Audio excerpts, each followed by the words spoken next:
Hello agents, and welcome back to another Division build video. Today I've made a hybrid build in TU10 and it's probably the most exciting build I have made yet in TU10. When I started to play with it and realised that it works, I was super happy and it was super fun to play. And this is the build. Now you might think this is a little bit strange, only 2 yellows and then 4 reds, but bear with me while I explain. So the idea behind this build is using this talent here, the Future Perfect skill. So weapon kills grant 1 skill tier for 15 seconds and you can stack it up to 3 times, which will get us all the way to skill tier 6. Weapon kills at skill tier 6 grant overcharge for 15 seconds. And then the overcharge cooldown is 90 seconds, but the important part is there's no cooldown on getting your skills to tier 6. And then using the harmony, and I'll explain why that doesn't work with this build in a few minutes. So as you can see, I've got a core attribute on my chest and a core attribute of yellow on my backpack, but then running the launcher, if you didn't know, gives you 1 skill tier, which puts me at a total of 3. The good thing about this as well is I get 10% extra skill damage. Obviously spec into the guns that you're using. I'm going to be using a rifle and therefore I've spec'd into that. So because I'm using the M1A, and this is the reason I went with this build and why I made it now, the M1A really does smack still. As you can see, I've got 426k damage, so it hits really hard. Unlike the conventional builds, I've not got max crit chance anymore because I've obviously sacrificed things for skill damage, but I still hit really hard. Because as you can see, everything else, I've got 4 reds there as well. So I'll give you a quick demo before I run through the gear, and at the end I'll put some gameplay of me using it in a heroic mission, which is just an absolute breeze. So I'm just going to put this out, and as you can see now from the turret, that it's skill tier 3. I'm going to use my M1A, do some shots, and now you can see he's skill tier 6, and throughout a fight he'll stay at skill tier 6, and every now and again, depending on where the cooldown is at, he'll go to overcharge, sorry, which makes him even more powerful, and that will apply for both my skills, the turret and the drone. So it's very rare in an encounter I will ever lose them, and they can become super strong all the way through the encounter. But I'm also super strong because I've got a lot of weapon damage in the build as well. So I'll show you the build. First of all, we'll go with the mask. I've got a Walker Harris for 5% weapon damage. It's not as well rolled as I would love it to be, but I've got 10% skill damage on there. And obviously in the mod slot, I'm just going to put some crit chance to buff it up. And that's kind of a perfect roll for my reds. Skill damage and some crit chance and some weapon damage.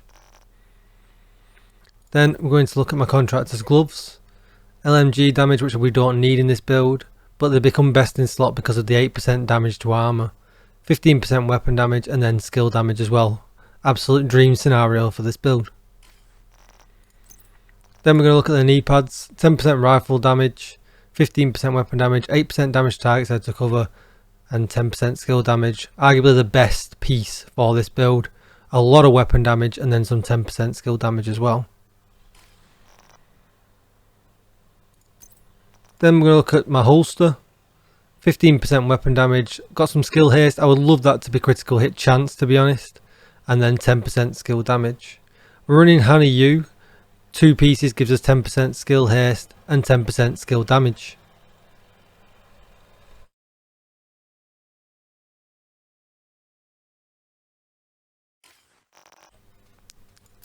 We're going to flip over to the backpack, the second Hanny U. Skill damage, skill haste and crit chance. Again, I would love that skill haste to be critical hit chance if possible, just for some extra weapon damage. But then we're running perfect combined arms. Shooting an enemy increases total skill damage by 30 seconds, and because we're a red build as well, we're constantly hitting all the time. So our skills have constantly got an extra 30% skill damage. This backpack's perfect because it comes with a red mod slot.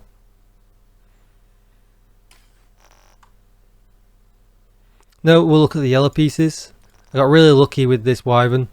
10% skill damage, glass cannon, 10% skill damage on already. I put skill duration in the mod slot and 6% critical hit chance I've rolled onto it.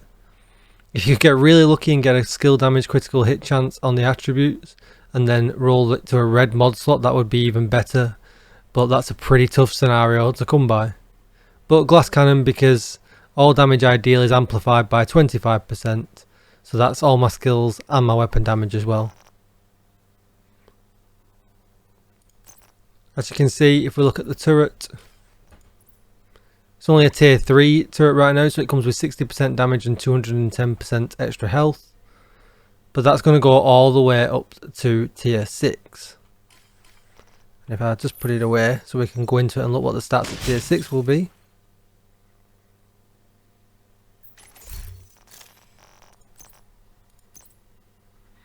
When it hits tier 6, it's going to have 120% damage, so double the amount of damage, and 420% health as well. With the overcharge as well, every so often, the 175% damage and the 560% health. Mod it up as well as you can for damage and duration,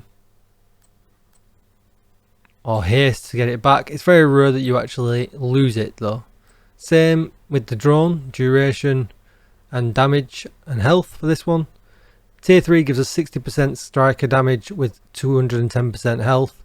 But then obviously down at tier 6 it's going to have 120% striker damage, 420% health. But then overcharge, 175% striker damage and 420% health. And it's consistently during a fight, always at tier 6.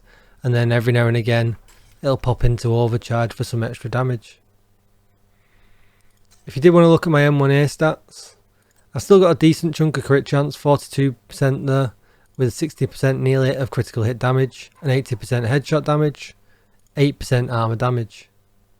So obviously you can see though at 426k it still hits really hard. What I thought I was going to be able to do was I was going to be able to use Future Perfect to get the skills up to tier 6 or into overcharge, flip over to the Harmony and use Perfectly in Sync. But what I have noticed that when you change weapons, your skills automatically go back down to tier 3. You lose the Future Perfect talent at that point. So therefore we can't use Perfectly in Sync as well as the Future Perfect talent, unfortunately. So I'm constantly just using my M1A. Every now and again, maybe with a heavy, you could flick to the Harmony and get some extra weapon and skill damage. But I find just sticking with the M1A, keeping everything at tier 6 is way better. And that's it, guys. It's a really good build, really fun to play. I've had a lot of fun with it. I'll show you some gameplay now at the end of the video. Do come and check me out over on Twitch, twitch.tv/DJTICKLE, where I am live most days. Hit that subscribe button and the bell for notifications for future content. Hit the thumbs up, hit the thumbs down. Let me know if you've made a build like this in TU10 as well. Hybrids seem to be making quite a decent comeback, so it'll be interesting to know if you've made one as well. So let me know in the comments down below, and I'll see you in the next one. Enjoy the footage and thanks for watching. Bye bye.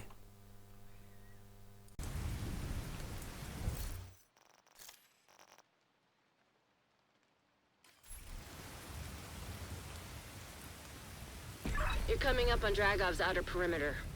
Remember, you're only here for Dragov, but if you find his supply depot, raid it. Denying Dragov that stockpile will also deny Keener crucial support. Be careful. I still don't like the idea of throwing into the wolves, no matter how much we want Dragov first roll in the city hall attack.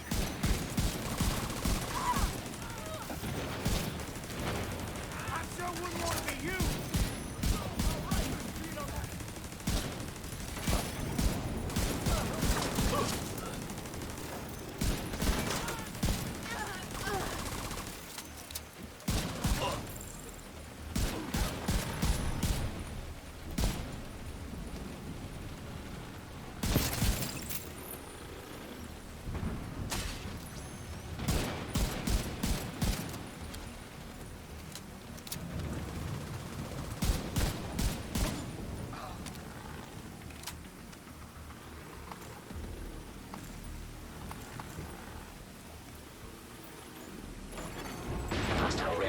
intercepted.